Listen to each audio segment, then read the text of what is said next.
Good evening. Welcome back to the that I do every week. Here we go. Alright, as usual, this is me reviewing financial disasters on Reddit. Let's do it. Like in the past, I'm going to be sticking to this r/debt forum and probably a couple other ones. Alright, let's see what we got here. In Debt with Discover, Need Help by ADubs98. Okay. I'm over $15,000 in credit card debt with Discover. Most of this occurred during COVID when I was unfortunately jobless. I don't make enough to pay more than the minimum each month, and essentially that's just the interest. I'm drowning and I don't know how to get out. I've heard of people calling and getting a payment plan of some sort. Does anyone have any success with this or have any advice on what I can do to pay this down? What would I even say when I call? Alright, that's a good question. So, at the time of recording this post is only 14 minutes old, so there's not actually any comments on this post, so we'll skip that section. But I will give you some of my thoughts. So, $15,000 in Discover. I wish people would post their income. This is kind of my rant that I go on every time I make one of these videos. I don't know how much debt that is relative to your income, so it kind of forces me to just guess. Let's say you make $50,000 a year, so you're $15,000 in debt. You said this occurred during COVID when you were jobless. Does that mean you had no job for all of COVID? Like two and a half years straight with no job? I would hope not. I don't know if that's the case or not. Hopefully that's not the case. If that is, I can definitely see why you're $15,000 in debt. So again, you don't mention what you do, but you say, I don't make enough to pay more than the minimum each month.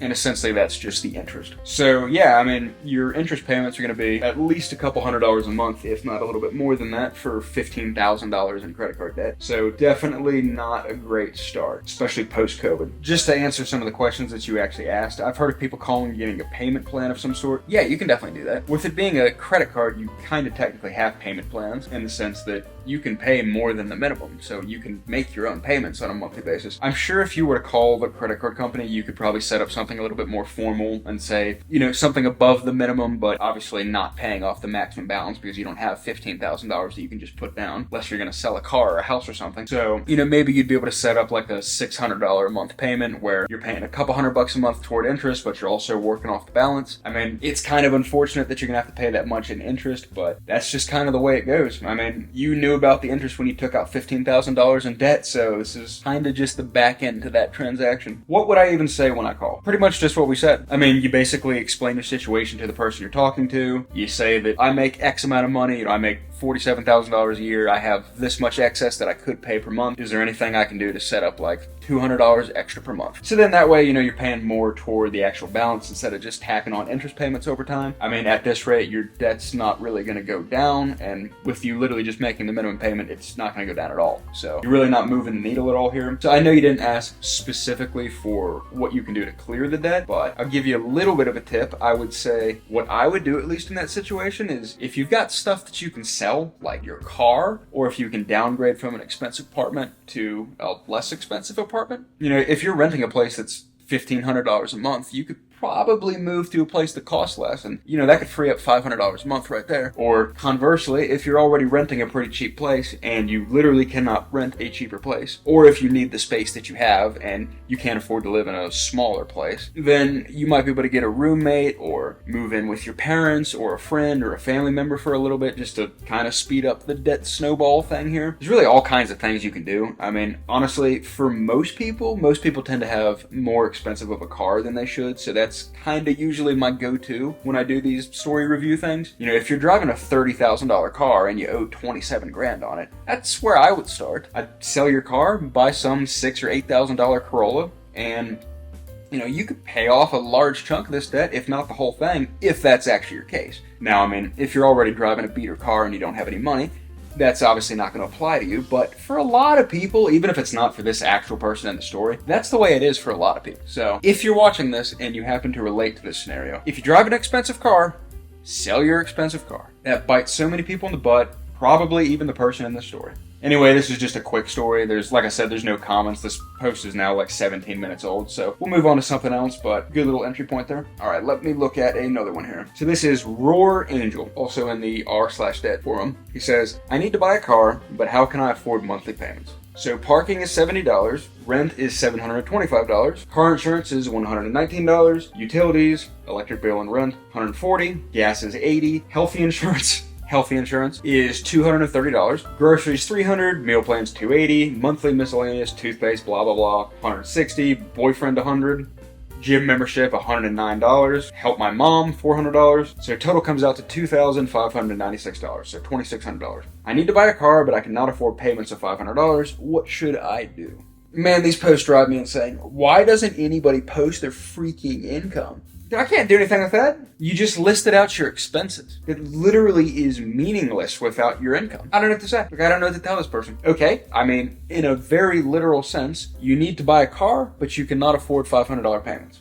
Buy a car for a $200 payment. I mean, I don't know if you have a car now at all. If you have some really crappy beater, maybe you could sell that and get a little bit of money down. Or maybe you could just put a couple $100 into fixing it. I don't know. Naturally, if you don't have a car and you need to actually buy a car, you could probably lease or buy a really, really cheap car, like a 20-year-old Corolla with 200,000 miles on it for or $4,000, somewhere in there. And I mean, you could get those car payments really low. In the meantime, I guess what I would do is take out a long-term loan on a really cheap car, but a really cheap but reliable car, so like a Toyota or a Honda. In my opinion, if you were able to find like a $3,000 Corolla, and again, I know the car market is not what it used to be, but you can still find them. You can find sub $5,000 Toyota Corollas pretty easily. And although as far as interest rates and stuff like that's concerned, it's not going to be ideal taking out like a 5 or 6 or 7 year loan. But I mean, hell, if the payments are $90 a month, that might be your ticket out of here, because at least then you have transportation, so you can drive to work, and then you can start making money, and then you can,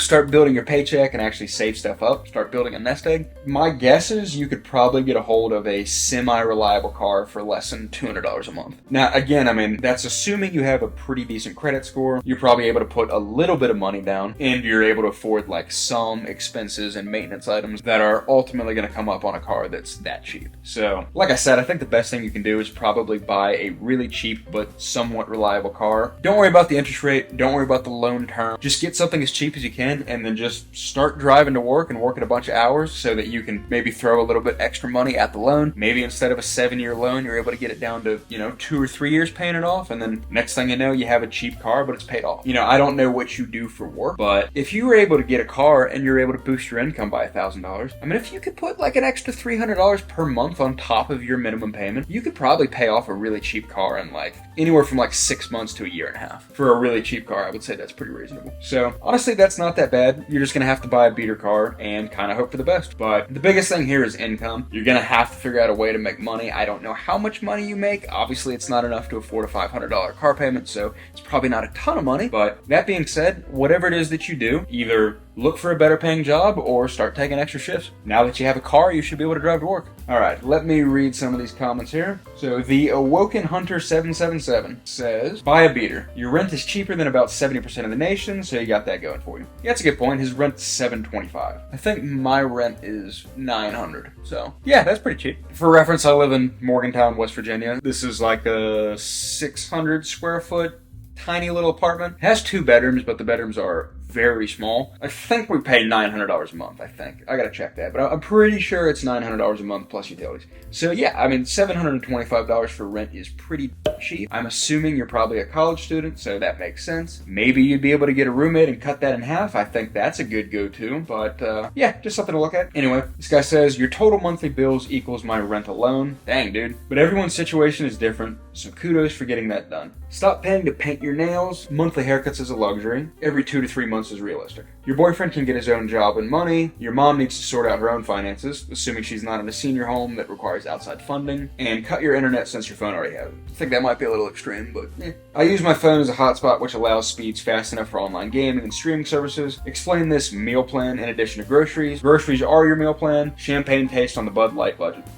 Yeah, sure, I agree. I think some of this is good advice. I agree with the not painting your nails and the monthly haircuts and yeah, that's a little over the top, for sure. You obviously don't have any money at all. I would personally rather have less hair and less nails and actually have a car, but, whatever. I think using your phone as a hotspot is a good idea, but internet's usually not that expensive, like $50 to $100 a month. I'm not sure you need to turn off your internet just to save $50 to $60 or whatever. I mean, heck, if money's that tight and you think that would help a lot, by all means. Let me look at one other thing. Groceries at $300 a month is honestly pretty good. You're not going to I don't think you're going to probably get much cheaper than that. Like that comment was pointing out though, why is there a distinction between groceries and meal plans? Okay, so that's $580 for food. That's a little bit more. That's probably about what I spend on groceries. And I don't really try to eat cheaply. I generally eat whatever I like. For a broke college student, if I was going back to being a broke college student again, you could definitely cut that down. You can live off like $300 to $400 a month in food pretty easily. You could probably even do a little less than that if you don't care about your diet at all, but you know, I'd value my health more than an extra $100, but it is what it is. The whole boyfriend $100 thing, why are you giving your boyfriend $100 a month? That's the dumbest thing I have ever heard. That literally makes absolutely no sense at all. Gym membership $109. Man, I work out at Planet Fitness. It's like $12 a month. Unless you are a fitness freak, there's no reason to do that at all. You don't even need to get the black card at Planet Fitness. That is not even worth your money. Don't even spend $20. Spend $11.99 and get a regular Planet Fitness card. I guarantee Planet Fitness has enough for you to be able to work out. Also, the help your mom for $400 is pretty crazy. I mean, I know everybody's situation is different. Maybe your mom really needs the money and she's sick or something and unable to work. You know, that's the worst case scenario. Hopefully that's not actually the case and maybe your mom's just being a little lazy or a little needy and you could cut that down a little bit. Again, obviously we have no way to know that, so I won't really comment on that, but you could probably cut your expenses down quite a bit. And on top of buying the cheap car and taking out a long loan period, I think you could make this doable pretty easily. All right, let me read a couple more. Alex92 says, how much are you spending on toothpaste? Cutting back hair, nails, and toothpaste will save you over $1,000 a year. Sure, yeah. I mean, $1,000 a year is like $80 a month, but yeah, sure, okay. Adding to this, I'm sure there may be cheaper gym memberships and meal plan options, such as Planet Fitness if OP has it. Local in my area is $10 a month. That's exactly what I'm saying, man. I'm not sure if it sounds like OP is subscribed to meal plans like HelloFresh, but I do agree that monthly beauty expenses are an unnecessary luxury that add up. Unless OP switches to getting press-on nails for like $8 and doing it themselves. This guy says, cut out payments to your boyfriend, exercise outside the gym, and cut back on helping your mom, and you've got an easy $500 payment. Alternatively, buy a cheaper car. You shouldn't be helping other people until you can't help yourself. Stop sending your mom 10% of your income. He says, your gym membership and your boyfriend both can go. Alright, let me read like one or two more. This guy says, $800 of your budget could most likely be cut in half. Also, I really hope you aren't talking about buying a new car. One of the most financially irresponsible things you could do in your position is finance a brand new car. You should look for something used and reliable for under 10 grand. Yeah. Alright. Yeah, pretty much. Anyway, let's do another one. Alright, let me change gears a little bit here onto the personal finance subreddit. So this is Everything is Fine 007. It says, please critique my disaster of finances. We are probably just so I'm exhausted, working 3 jobs, and I can barely think straight. Please tell me any thoughts about our situation other than work more. Willing to accept any ideas about reducing expenses outside of childcare. We bought a house and renovated, and our renovation budget exploded. Our contractor disappeared, and we had to hire somebody to fix what he destroyed. Honestly, a complete nightmare. The point is, we wound up using credit cards and personal loans to finance all this crap, and now here we are. The good news is, we used to be in a decent place financially, so our credit was decent. So all of our credit card debt is on cards that have a no interest rate period, but that will be expiring. The details below. Man, before I even keep reading this, you went into credit card debt over a renovation? Dude. And right off the bat, he says, I can barely think straight. Please tell me anything other than work more. You don't necessarily have to work 3 or 4 jobs. You might just be able to work a lot of hours at one job. I think work more might actually end up being one of your answers, but I think you could probably quit 2 of your jobs. Anyway, we're not there yet. I'm not going to worry about that quite yet. The details. Monthly income after tax. Job 1, $4,600. Job 2, $2,650. So that's pretty good. So that is $7,250 per month. Pretty good income. Job number 3, about $1,000. Unsure, optional part-time, and I'm just starting in June. Hoping to pick up 1 to 2 shifts per week. 1 shift a week would be around $1,000 a month after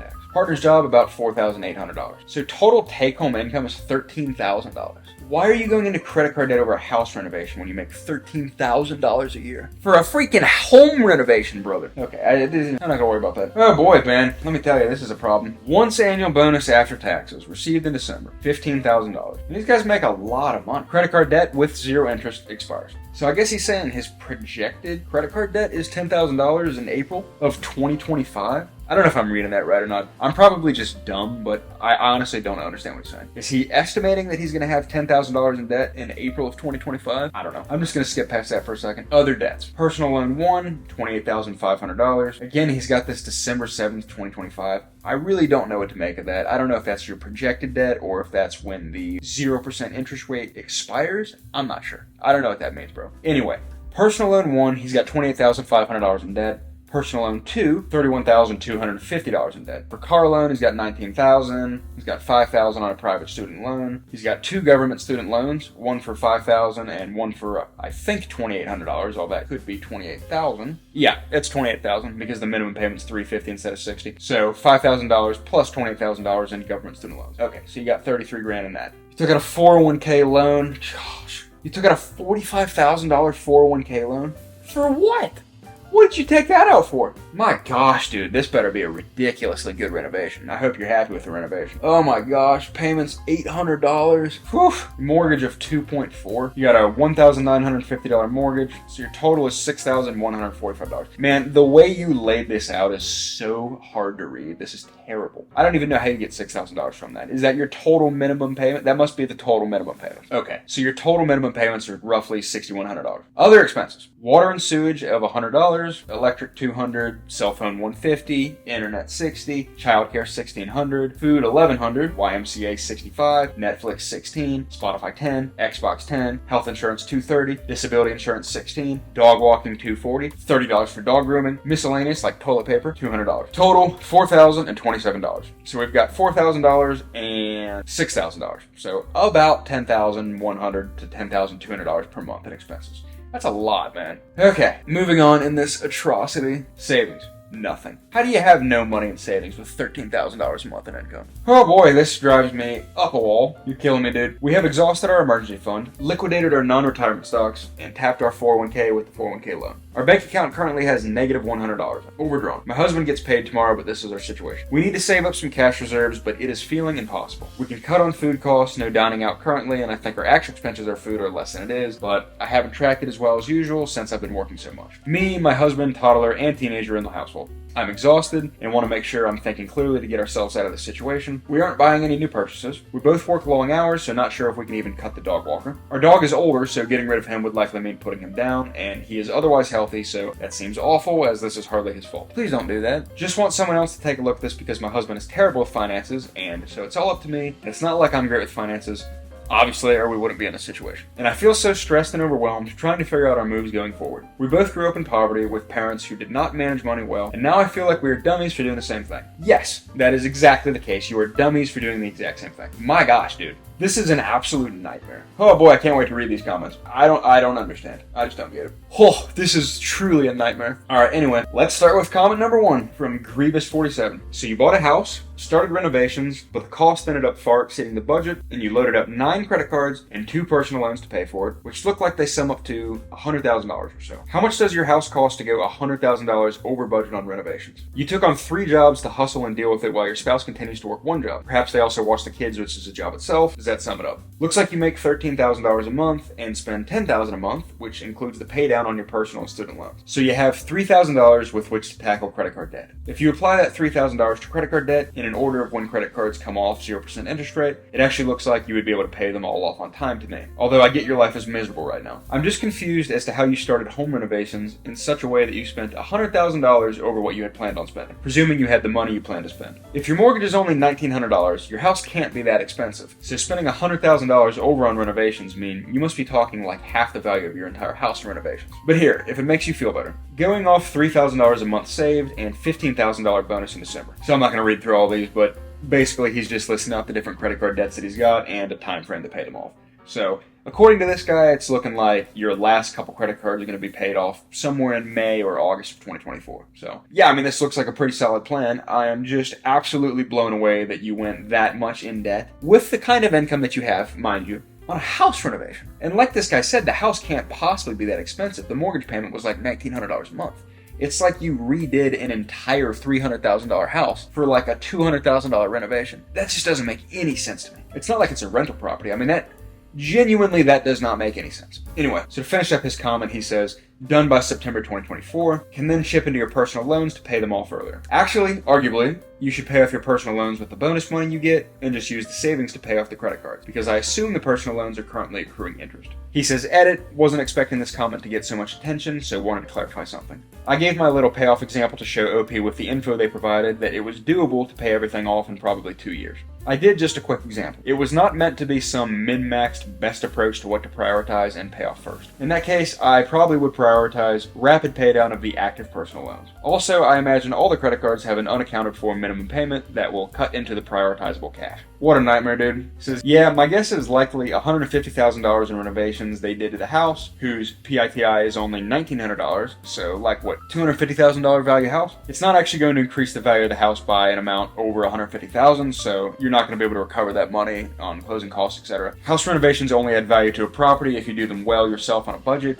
Hiring someone to do it and then going grossly over budget isn't going to profit you, obviously. Alright, here's a comment from OP. Let me read that one. So, OP says, renovations were actually supposed to be $75,000 all in for everything. We paid $50,000 down payment to our first contractor. We had the $50,000 in savings and planned to use the bonus at the end of the year and cash flow the remaining $25,000, as we had a very positive cash flow prior to all of this. Our contractor completed the demo and screwed up our electrical wiring and left town with our $50,000. I would call the police. We then had to hire someone else, which was difficult to find anyone willing to take on the job with the state he left it in, and then had to pay another $100,000 to someone to complete it. This is madness. So we essentially paid $150,000 for $75,000 of renovations. Don't expect to ever come close to breaking even on this unless we get our first contractor to give us our money back, which seems unlikely as we had no idea where he is. Stumble My Mirth says, sounds like you got effed, which sucks. Take a deep breath, I think you'll be alright. The good news is, it looks like you've got at least $3,000 extra monthly to aggressively pay it down, more if you make some lifestyle cutbacks. Here's a simple Excel calculator. Enter your debts, your interest rate, how much you can throw at it each month, including minimums, any lump sum type windfall bonus additions, and voila! A precise plan for optimized paydown, broken down month to month. I'm guessing you could have all this behind you in about 18 to 24 months if you focus on it. Man, this is fascinating. He said, our contractor completed the demo and screwed up our electrical wiring and left town with our $50,000. So help me understand this. Surely for $50,000 worth of work, you had a detailed contract that holds the contractor legally liable to complete the defined scope to some satisfactory degree. Are you just outright avoiding any form of litigation? That's my question, man. Phew. Alright, here's OP again. We had a contract, yes. We talked to a lawyer, it's a whole story, but essentially this guy was impersonating the contractor who was actually licensed and bonded in the state. So the guy who did the work was not licensed or bonded, and honestly, we don't even know what his real name is. He essentially stole the identity of the contractor who was licensed and bonded. We filed a fraud complaint with our local police department and the Consumer Protection Agency, and notified the contractor he was impersonating, who was very surprised when our attorney sent him a letter about all of this in the beginning. The guy is gone, and without a name or any identifying info, the police were not particularly optimistic about us recouping our funds. They did suggest we could contact the FBI or the district attorney given the sum of money, but that often the FBI wouldn't pursue fraud sums under $100,000, which is why I'm assuming this guy kept it under $100,000. Dang, man. And that usually these type of fraud guys leave the state, so the district attorney may not be helping. It's all honestly insane. We aren't giving up, but given that there isn't really any way to get our money back right now, I'm just trying to focus on controlling the financial hemorrhaging. Jeez, man, what a nightmare. Because in the case of fraud, does homeowner's insurance come into play at all? I mean, it's not much different than if somebody had broken in your house and demolished the place and stole $50,000 in cash in the process. At a minimum, I would think you could deduct a lot of income against the amount he stole as a theft loss, though it doesn't exactly fit, so CPA would be a good person to talk to, I guess. This is a really crappy situation for you to have to go through, so I hope you figure out a way to make yourselves whole somehow. Luckily, you have a good combined income, so it looks like you can get the high interest debt under control pretty quickly. I'd put as much as I can into personal loan that's accruing interest at 16%, and start considering if I had any family who I could borrow money from to avoid those credit cards beginning to accrue. Alright, last one. This guy says, homeowner's insurance does not cover this. Homeowner's insurance doesn't even cover a house under renovation unless you tell them about it up front. What a nightmare, dude. What a freaking nightmare. Alright, let me find one more story right here. Alright, let me do this one by Poe/Com. I was so close to paying my way out of debt, and then I was reassessed by the government and told I owe them $15,000 more. This will bankrupt me. I'm tempted to have an accident so my debt's forgiven, and my family will still have some hope of prosperity. The hell does that mean, dude? I hope that doesn't mean what I think it means. Anyway, you owe $15,000 because you earned income you did not pay tax on, or because you had accrued penalties over not paying tax in the past. It's not the government's arbitrarily punishing you, no matter if that's how it feels. The CRA will often work with people who have hefty tax bills to create repayment plans. They are a lot more reasonable than most lenders. Reach out early to discuss options. Yeah, I mean, the only reason you're going to be getting a $15,000 bill from the government is because you messed up somewhere. I mean, kind of seems like this dude just doesn't want to pay tax. Maybe I'm missing something, but it seems pretty cut and dry. I wouldn't do the whole accident thing. I would just pay your debt, bro. Pay your taxes like the rest of us. Anyway, I mean, yeah, this guy literally says, maybe pay your taxes like the rest of us. Alright, OP says, ran a company. It's leftover debt from people not paying since they went bankrupt or finished paying. and moved to a different company, closing down while leaving their subcontractors in limbo chasing payment. Maybe this is the guy that hired that other subcontractor from the other story. I have no idea what you're saying. If you were owed money and did not collect, you should have written that off to bad debt expense, which would have reduced your taxable income and tax liability. Opie says, I had a plan with my wife, and we would be free by the end of the year from my failures, and now I see the cage closing in again. I sell the house, they won't have anywhere to go. I keep the house, it's gone anyways. Says, bummer. Let us know when you have some information about your situation beyond just vague griping and self-flagellation? Is that a word? Then we might be able to help you out. Man, I did a story that was kind of like this last week. This guy's just a giant complainer. No sympathy, man. You just gotta figure out your stuff and pay your debts like the rest of the people in the world.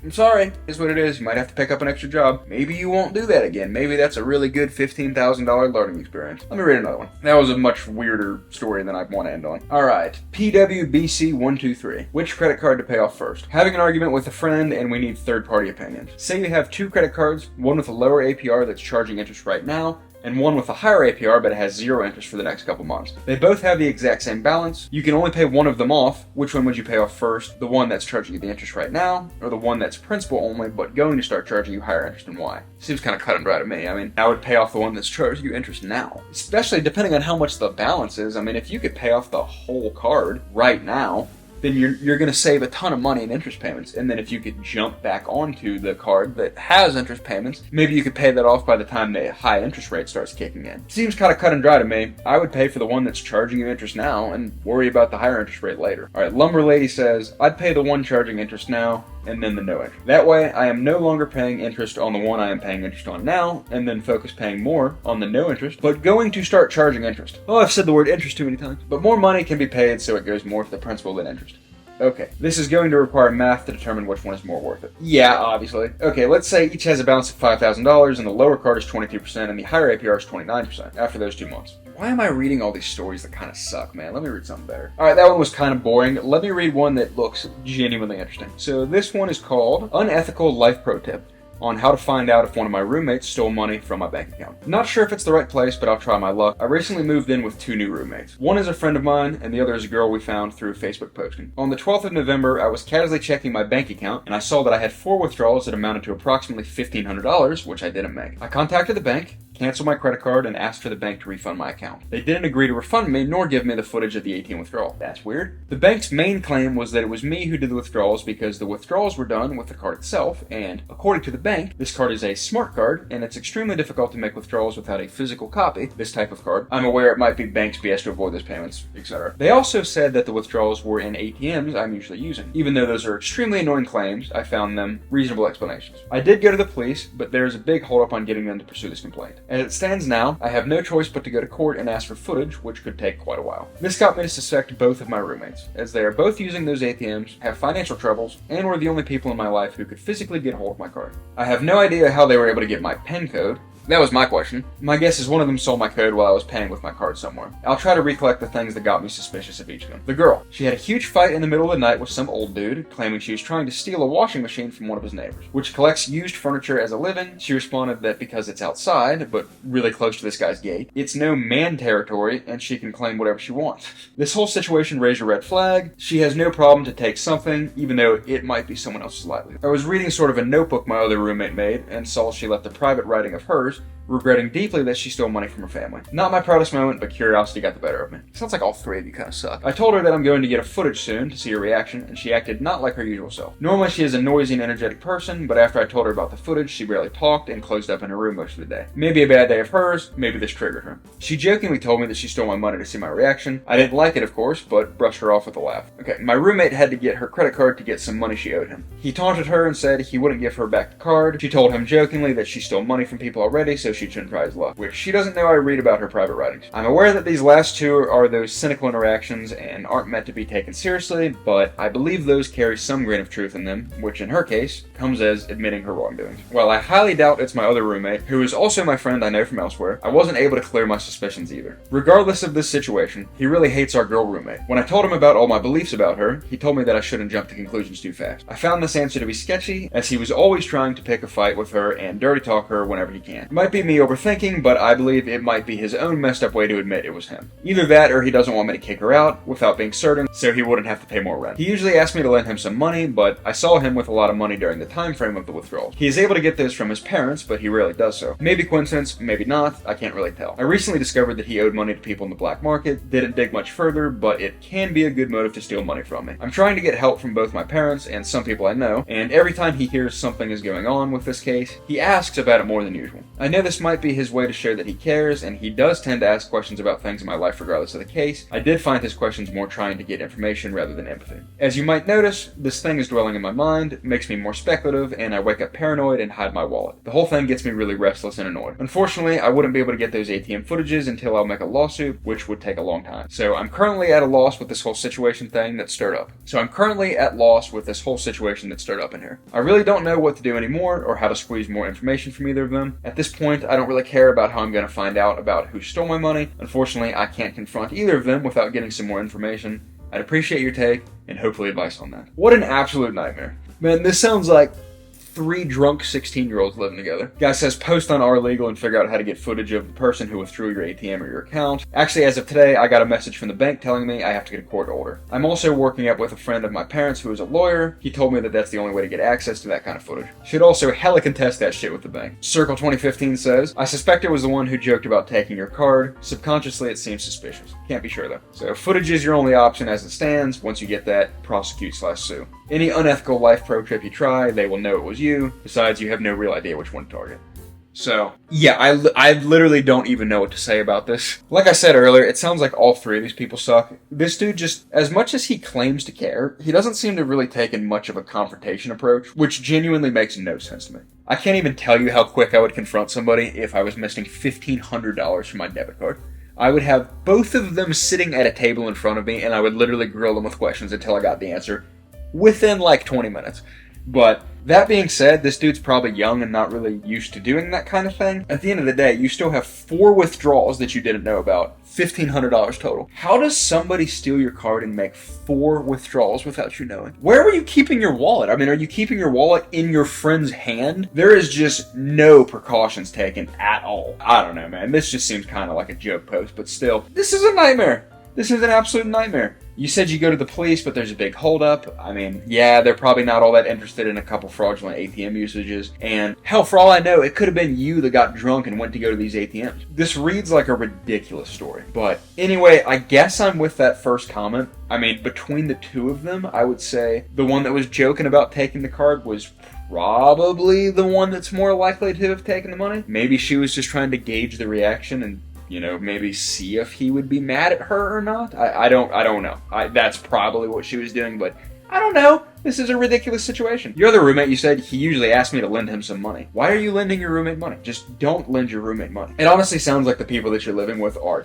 terrible. I'm guessing this is a really low rent area because I've never had a roommate that's acted like this, and I've never had a really high rent either. This just seems like ghetto style behavior. I don't know, man. I don't really have any good advice for this. Seems like you're probably going to have to get in touch with some sort of court or attorney or something so that you can get that film released.